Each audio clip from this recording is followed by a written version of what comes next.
There have recently been a host of claims and news stories related to public health issues that have been based on misinformation and subjective opinions. If elected, you will be responsible for creating and upholding public policy. How will you ensure that your policies are rooted in facts and data? And how will you respond to news stories or community claims that are based on faulty logic, emotion, or propaganda? And the first person to answer this question will be Natalie. Great. So I know a lot of times people just want us to stick to the policies and not really talk about our feelings. But I do want to say one thing about how I feel on this issue. There's a lot of gaslighting going on. And if people aren't familiar with that term, it's saying that one group is doing something and then doing the exact same thing. It obscures truth, it causes people a lot of confusion, and it's a classic abusive technique.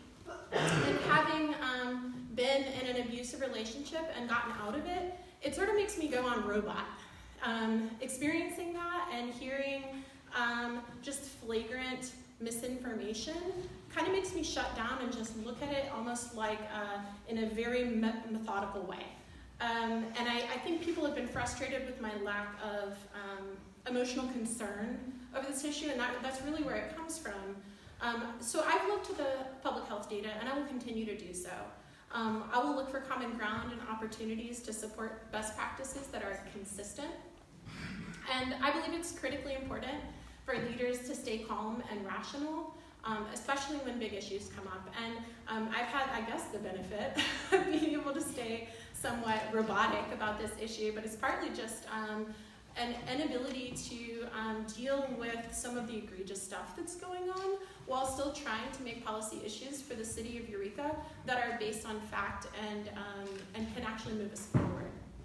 So I believe in fact-checking, and I've been doing that on my own about a lot of issues that have come forward. And I won't get sucked into hysteria, and I'll stick to what's in our wheelhouse as the Eureka City Council. And this issue really highlights the incredible need for mental health resources as evidenced by people's rage-fueled attacks that are the very definition of mental instability. Anthony? So, big question. There are think tanks on every side of any debate. There are so many think tanks out there, and it's not even that one's right and one's wrong, just different perspectives. I think as you're running for public office, one thing I've learned is how many really good people want to meet with you who are experts in this or that field. And along the way, I take those meetings because I learn something every single time. And I think there's a great value. I'm sure Natalie has these connections too. There's experts on your Rolodex. And if you need to know more about, for example, the Needle Exchange, or you need to know more about Food for People or some nonprofit, there's somebody you can call. You have a friend here and there that can fill you in. So it's obviously wise to not give in to public hysteria. You can't do that. And I think, I said this at the Realtors debate, there's only 4 or 5 real core issues I'm running on. I want to share with you my public policy voting process. It's very simple. If something comes up that I'm not already on the record as being passionate about, and there's going to be a lot of things that we have to discuss. Number 1, what is the majority opinion? And it's not just by putting your finger in the air. What's the majority opinion? You have to get a true sense. You have to make phone calls to people that are experts in their respective fields. Number 2, does the majority opinion on this particular public policy process, does it step on any minority group, whether it be a group of neighbors somewhere or whether it be a nonprofit? Does it inhibit any minority's rights? If the answer is yes, we should probably vote no on it. Or we should probably at least look at it very critically. That's number 2. And number 3, is the public policy decision in line with the general plan update? That's my 1, 2, 3. That's my way of being fair. That's my pledge to be fair. I'm not just going to randomly make decisions. I'm not going to listen to somebody who's heated in the moment. I'm going to actually take my time, call experts, have rational discussion, and be the most transparent with you that I can possibly be. Because I'm easy to find, easy to talk to. I appreciate you guys tonight taking the time to listen so late on a Sunday night. Hailey? Well, I have seen this many times in our community, especially in regards to our needle exchange program. And what I did to find out who was telling the truth and what information was being made up was I did some footwork. And I did the research firsthand and in person. Some news is fake, and some is not, but the only way to get to the bottom of it is to show up and verify for yourself. So that's what I do, and that's what I want to continue to do, being a member of this community or possibly being on city council. Thank you. Okay. Leslie? It's definitely concerned me over the last year or two how much misinformation can be conveyed around a variety of different issues. And the unfortunate thing about that is then people are often making decisions around things that scare them or things that just aren't true and being taken for facts. And we're at a loss if we can't create policies based on, medical studies, on things that people have found to work. I've already spoken up at meetings about misinformation that's been conveyed on a variety of issues, the needle exchange among them. I've also participated in events that reduce stigma around issues so that people can actually talk about the issues with less fear. But it is very penetrating, I have to say, and I think it's unfortunate how many people, and maybe even people in this very audience, are afraid of things and have given information that feed those fears. And I think there's a lot of room to actually talk about issues and learn from things. One thing I would like to see is for Eureka to develop, we have a lot of different commissions, but a public health commission that's really based on people finding and communicating facts around issues so that we can all be better informed. I also think we can create more literature with information about health-related issues, or the commission itself could do this. And again, having maybe some opportunities that are outside of City Hall meetings where we can also address specific issues such as town hall meetings. Feel free to get in touch with me, Leslie for Eureka.com. Thank you for everyone for being here and for putting on this event. Carolyn? I am intelligent, and I'm a very staunch researcher. I believe in research. You can't do enough. I'm a pit bull when it comes to an issue. I'm gonna find out to the gnat's end what is, and I have gnats, I'm sorry, but I'm gonna find out what's going on and relay the truth. I don't believe in statistics as a whole because numbers can be manipulated. I will take them into consideration, but I don't rely solely on just the numbers. For 10 years, I was the go-to for answers on every eligibility issue at DHHS. No matter the program, foster care, CalWorks, food stamps, Medi-Cal, you name it, I was the go-to. I will read every report, I will ask the right questions. When it comes to numbers, I will get the answer to my questions, and I will respond by pushing back on faulty logic, emotion, or propaganda. I don't believe in letting a story run with obvious holes and questions. I also believe in our society, so I do my absolute best not to let propaganda be spread. I'm gonna toot my own horn and say I am really good at researching and strongly believe in my results. I trust myself to have the right information to make a decision, and I trust myself to refute false information and give it to the public accordingly. Okay, John? So it's my accounting background and my auditing background that makes me go and when a new issue comes up that I'm not familiar with, that I listen to both sides, I do some research, I love Google, I use it every day, and I talk to people who agree with me, I talk with people who disagree with me, and I get the facts, and then I form my decision based on logic and data.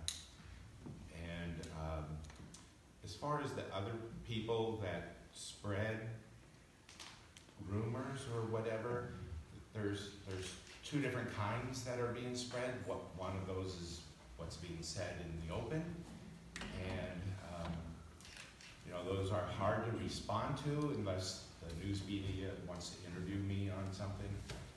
And then there's the kinds that are being whispered about behind the scenes that I hear about secondhand. Now, I can only control what I say.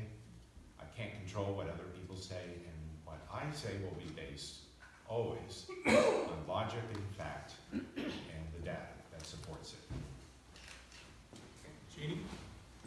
Thank you. I have been active in front of City Council, as Natalie might attest to, for many years. One of my favorite sayings is based on results. Based on results, we have had a huge needle litter problem. I would say at one point, Eureka was hemorrhaging in needles, which is biohazardous waste. And because I care about the environment, Larry's somewhere back there, I want you to know that needles are not biodegradable. I was impacted when I went to the bay and saw a seagull bobbing up and down with a needle with a cap on it. We've had reports that needles are washing up on Whitley Island. That can't happen. And so whatever needle exchange we have, what I say to you is that it has to factor in our entire community. There has to be no harm, do no harm. I have been in front of City Council asking them to do something. I recently asked, I'm really proud that our council came to the table and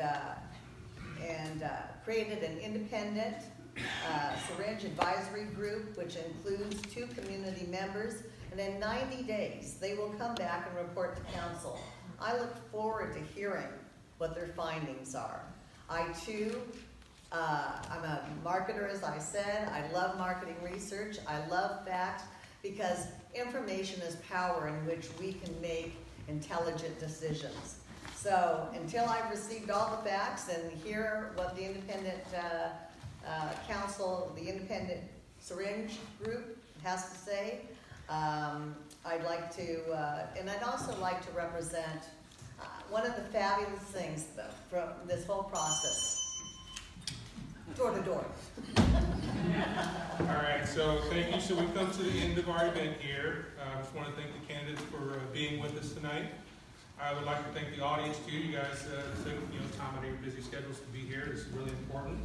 And I also want to thank the sponsors for arranging the event. So everyone have a good night.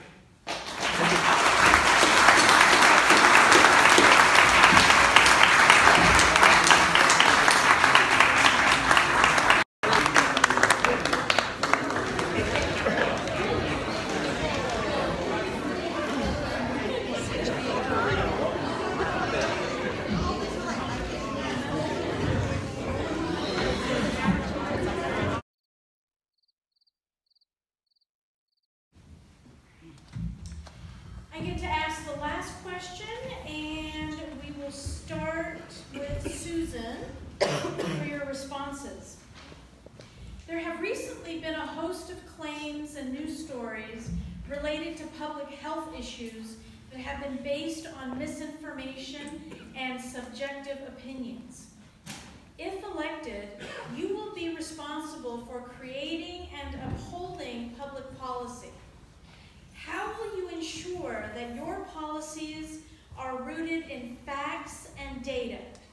And how will you respond to news stories or community claims that are based on faulty logic, emotion, or propaganda? Susan. Okay, so in that question, I think they're talking about a very specific issue, which might be needle exchange. And as I've answered for many needle exchange questions, I'm very much for looking at the science. I've never claimed to be a health professional, so I turn to them. But really the bigger question of how do you figure out what's right and what's wrong in the media. I've mentioned before, I have a journalism background. That's very important to me. When I worked for Heat TV, I taught media literacy for many years, and I'm very interested in high school journalism. And the reason is because when you teach people how to make media, they understand understand how it can be manipulated. Media literacy is incredibly important. So what is that? The best defense is just really understanding what your best offense is and knowing how to find what's true and what's not. Unfortunately, what I do doesn't necessarily mean the next person is going to look up and be scientifically accurate. So you just have to continue to respond with facts. The other thing is, as mayor, one of the things I would really do is advocate for transparency with the media.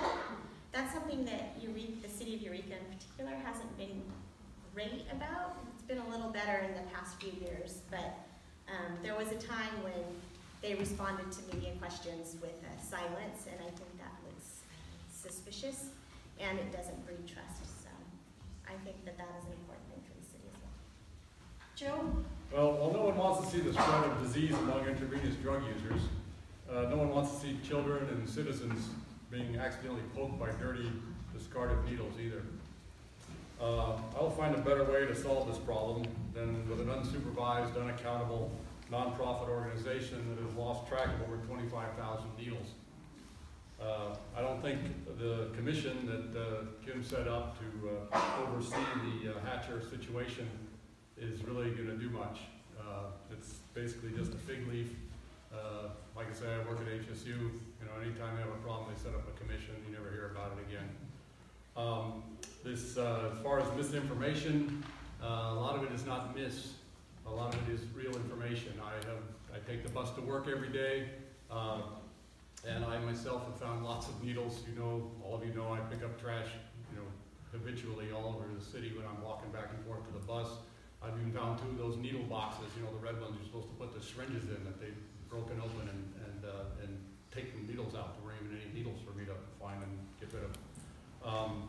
So no, the Hatcher people definitely kind of made a hash of this whole thing. I think it was a mistake for the council to even invite them in or let them in. I don't know how it all happened and what went down, but that was a big mistake.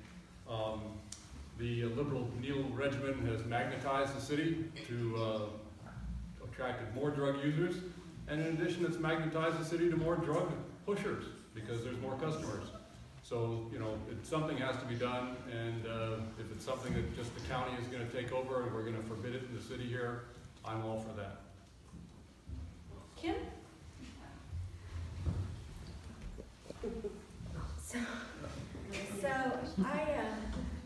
I base my policies and ideas on facts and scientific information and evidence. I've been to public health in Sacramento to discuss this conversation about what the benefits and the not so benefits of syringe exchange are. But syringe exchange isn't the only issue that we're talking about here. We're talking about a lot of different issues where things aren't really truthfully put out there. There's a way that you can skew whatever you want to talk about. So what I do is I research, and I talk to all different people, and I talk to different sources and resources, because I think it's important to look for and ask better questions. And so that's how I believe in science. There are people that don't believe in climate change. So I believe that scientific evidence is critical to moving forward in our community and in our world. Michelle?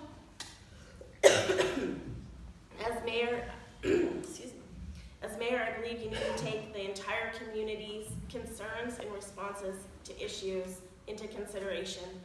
I also believe it's imperative that constituents feel heard and represented. It is also just as imperative to take in the facts and data. You cannot base any decision solely on the community's claims. Policies need to be based on facts, transparency, and research, and not on opinion and emotion.